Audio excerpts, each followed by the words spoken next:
સૈદ્ધાંતિક અને બીજું છે અનુભવનાત્મક સંશોધન. સૈદ્ધાંતિક સંશોધન તો જે સંશોધન અમૂર્ત વિચાર કે થિયરી સાથે સંબંધિત છે એ સંશોધનને સૈદ્ધાંતિક સંશોધન છે એમ આપણે કહી શકીએ. આ પ્રકારના સંશોધન વડે તત્વજ્ઞાનીઓ અને વિચારકો નવા સિદ્ધાંતો કે ખ્યાલોને રચે છે, વિકસાવે છે કે પ્રવર્તમાન નિયમોનું પુનઃ અર્થઘટન કરે છે. આ સંશોધનમાં ગુણાત્મક પાસું જે છે એ ખૂબ જ અગત્યનું હોય છે. અમૂર્ત વિચારો કે સિદ્ધાંતો સાથે સંબંધિત હોય છે.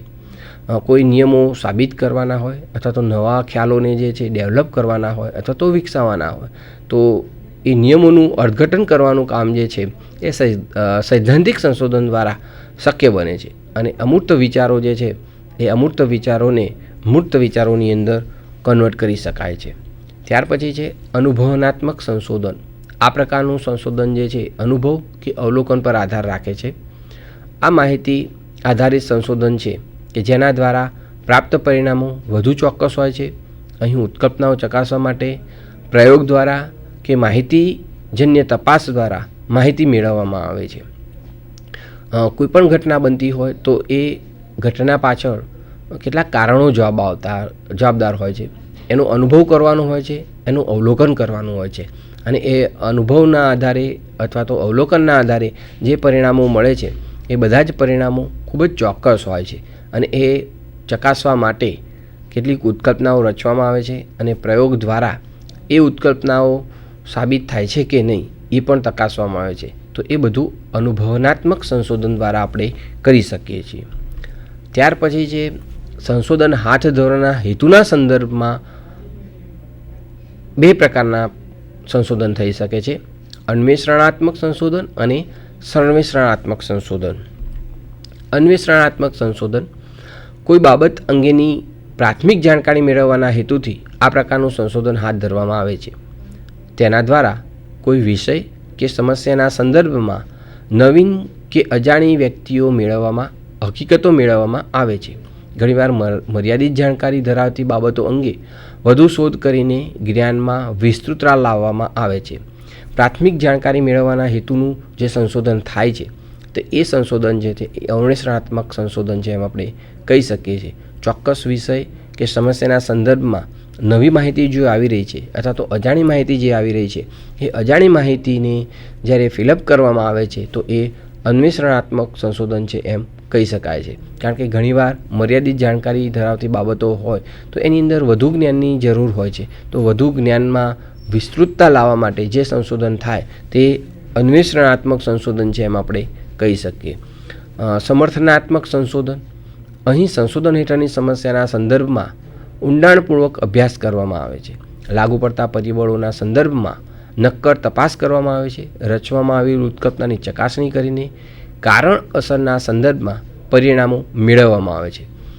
અહીંયા શું હોય છે કે ઊંડાણપૂર્વકનો અભ્યાસ કોના સંદર્ભમાં કરવામાં આવે છે તો જે સમસ્યા હોય એ પરિબળો કેટલા અસરકારક છે તો અસરકારક પરિબળોને ધ્યાનમાં રાખી અને સંશોધન કરવામાં આવે તો તે સમર્થનાત્મક સંશોધન છે એમ કહી શકાય.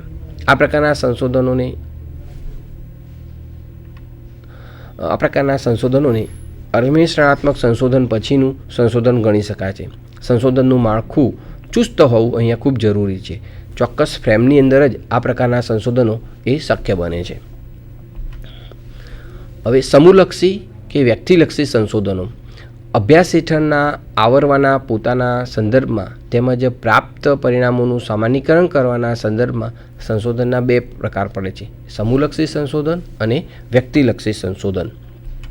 સમૂહલક્ષી સંશોધન તો આ પ્રકારના સંશોધનો દ્વારા વિશાળ વ્યાપ વિશ્વને લાગુ પાડી શકાય તેવા સિદ્ધાંતો કે નિયમોને ઉપજાવવામાં કે વિકસાવવામાં આવે છે. સમૂહ જ્ઞાન કે જે મોટી સંખ્યાના લોકો, સંસ્થા કે બનાવોની સાથે સંબંધિત હોય કે તેને લાગુ પડતું હોય તેના વિકાસ માટે આ પ્રકારના સંશોધનો ઉપયોગી હોય છે. ખૂબ મોટો માસ હોય, ખૂબ મોટો વ્યાપ વિશ્વ હોય તો એને લગતા જે કંઈક સંશોધનો થાય તો એ સમૂહલક્ષી સંશોધનો છે એમ આપણે કહી શકીએ. ત્યાર પછી વ્યક્તિલક્ષી સંશોધન. આ પ્રકારના સંશોધનો દ્વારા કોઈ એક વ્યક્તિ કે એકમનો અભ્યાસ કરવામાં આવે છે. એકમને પૂરેપૂરો તપાસીને અને નિદાન કરીને સુધારવાના અર્થે યોગ્ય પગલાં ચકાસવામાં આવે છે. અહીં પ્રાપ્ત પરિણામો પરથી સામાન્યીકરણ તારવવાના હોતા નથી. તો આ સંશોધનો ચોક્કસ વ્યક્તિ પૂરતા અથવા તો ચોક્કસ એકમ પૂરતા અથવા ચોક્કસ સંસ્થા પૂરતો મર્યાદિત હોય છે અને એનો ઉપયોગ માત્ર તપાસ અને નિદાન એટલે કે ઉપચાર અને નિદાન પદ્ધતિ જે રીતે કરવામાં આવે છે એ રીતે અહીંયા પગલાં લેવાના હોય છે અને નિદાન કરીને જે કંઈક અંદર સુધાર કરવાનો હોય તો એ સુધાર કરવાના પગલાં અહીંયા સૂચવવાનું કામ વ્યક્તિલક્ષી સંશોધન દ્વારા શક્ય બને છે. સામાન્યતઃ ઉપચાર કાર્ય માટે આ પ્રકારનું સંશોધન ઉપયોગી હોય છે. આથી આ નિદાન ઉપચાર પ્રકારનું સંશોધન ગણી શકાય છે. આ પ્રકારનું સંશોધન ઉત્કલ્પના રચવામાં પણ ભૂમિકા ભજવે છે. એટલે કે પરિણામ કેવા આવશે એની અગાઉથી જાહેરાત કરવા માટે ઉત્કલ્પના રચવાની હોય છે અને એ ઉત્કલ્પના રચવામાં પણ આ પ્રકારનું સંશોધન ખૂબ જ ઉપયોગી હોય છે. ત્યાર પછી છે સંશોધન દ્વારા શું અભ્યાસ કરવાનો છે તેના આધારે પણ બે પ્રકાર પાડી શકાય છે. પરિસ્થિતિ જ્ઞાત અને પરિસ્થિતિ સુધાર સંશોધન. પરિસ્થિતિ જ્ઞાત સંશોધન તો આ પ્રકારના સંશોધનો વડે વાસ્તવિકતાનું વર્ણન કરવામાં આવે છે. એટલે કે પ્રવર્તમાન પરિસ્થિતિ શી છે તેની તપાસ કરવામાં આવે છે. દાખલા તરીકે માધ્યમિક શાળાના વિદ્યાર્થીઓના અનુકૂલન પ્રશ્નો શા છે, કોઈ પછાત તાલુકાની પ્રાથમિક શાળાઓમાં અધવચ્ચે તે શાળા છોડતા વિદ્યાર્થીઓનું શું પ્રમાણ છે વગેરે પ્રકારના પ્રશ્નોના ઉત્તરો આ પ્રકારના સંશોધનોથી મળે છે. તો મિત્રો જ્ઞાત પરિસ્થિતિની અંદર આપણને ખબર છે કે આ સ્કૂલ કેવા પ્રકારની છે, માધ્યમિક શાળાના વિદ્યાર્થીઓ ઉપર એમને કયા પ્રકારના અનુકૂલનો સમજવા પડે છે અથવા તો પછાત વિસ્તારની શાળામાંથી અધવચ્ચેથી શાળા છોડતા હોય તો એનું શું કારણ હોઈ શકે. તો અહીંયા પરિસ્થિતિ આપણને જ્ઞાત છે પણ એના કારણો આપણને ખબર નથી. તો એના માટે જે સંશોધન કરવાનું હોય છે તો પરિસ્થિતિ જ્ઞાત સંશોધન છે એમ આપણે કહી શકીએ. ત્યાર પછી છે પરિસ્થિતિ સુધાર સંશોધન. સામાજિક, આર્થિક, રાજકીય કે શૈક્ષણિક વાસ્તવિકતાઓને જાણીને તેનું વર્ણન કરવાનું હોય છે કે જેમાં માત્ર પૂરતું નથી પરંતુ તેમાં સુધારણા લાવવા માટેના માર્ગો શોધવા તે ખૂબ વધુ અગત્યનું છે. પરિસ્થિતિ સુધાર સંશોધન વડે પ્રવર્તમાન સંજોગોમાં ફેરફાર લાવવા માટે જે કંઈક સંશોધન કરવામાં આવે છે તે છે પરિસ્થિતિ સુધાર સંશોધન. સામાજિક, આર્થિક અને રાજકીય બાબતો જે છે અથવા તો શૈક્ષણિક બાબતો જે છે એના વર્ણન કરવાનું હોય અને એ વર્ણન કરવા માટે પૂરતું જે સુધારણા લાવવા માટેના માર્ગો હોય અથવા તો માર્ગ શોધવા પડે તો એ પરિસ્થિતિ સુધાર છે. શૈક્ષણિકની અંદર અથવા તો રાજકીયની અંદર જે કંઈક ફેરફારો થઈ રહ્યા છે, પ્રવર્તમાન સંશોધનની અંદર કેવા ફેરફારો આવવા જોઈએ અથવા તો કયા પ્રકારની પદ્ધતિઓ ઉપયોગમાં લેવી જોઈએ એ પદ્ધતિઓ સૂચવવા માટે જે સંશોધન હાથ ધરવામાં આવે છે તો એ સંશોધનોને પરિસ્થિતિ સુધાર સંશોધન છે એમ આપણે કહી શકીએ. વિદ્યાર્થીઓનો વિજ્ઞાનમાં અધ્યયન રસ કેમ વધારી શકાય તે માટેના ઉપાયો સૂચવવા માટેના સંશોધન એ આ પ્રકારનું સંશોધન કહી શકાય. દાખલા તરીકે વિદ્યાર્થીઓ વિજ્ઞાનમાં રસ લેતા નથી, ગણિતમાં રસ લેતા નથી, તો આ વિદ્યાર્થીઓ ગણિતમાં કેમ રસ લેતા નથી, વિજ્ઞાનમાં કેમ રસ લેતા નથી, તો એમનો રસ વધારવા માટેના જે ઉપાયો સૂચવવામાં આવે તો એ પરિસ્થિતિ સુધાર સંશોધન છે એમ કહી શકાય. આ પ્રકારના સંશોધનોનું સ્વરૂપ પ્રાયોગિક પ્રકારનું હોય છે જેના દ્વારા સુધારણા અથેનું કોઈ મોડલ કે પદ્ધતિ પ્રાપ્ત થાય છે. તો આના દ્વારા આપણે ઘણી બધી પરિસ્થિતિની અંદર બાળકોને શું ગમતું નથી અને શું ગમશે અથવા તો કેવી પદ્ધતિઓ, કયા વિષયો, કઈ મેથડ, એ બધી બાબતો જે છે એમાં સુધાર લાવી શકીએ છીએ અને વિદ્યાર્થીઓને એક મોડલ આપી શકીએ છીએ અથવા તો પદ્ધતિ આપી શકીએ છીએ કે જેથી પરિસ્થિતિ સુધાર સંશોધન છે એમ આપણે એને કહી શકીએ.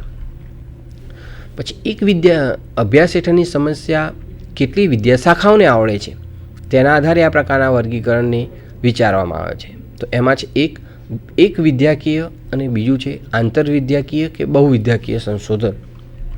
એક વિદ્યાકીય સંશોધન સમસ્યા જો કોઈ એક જ વિદ્યાશાખાને આવડતી હોય તો તે એક વિદ્યાકીય સંશોધન બનશે. આ પ્રકારના સંશોધન વડે સંબંધિત વિદ્યાશાખાની સમસ્યાઓને બરાબર અને ઊંડાણપૂર્વક સમજી શકાય છે અને તેને સમગ્રતા તપાસીને ઉકેલ મેળવી શકાય છે.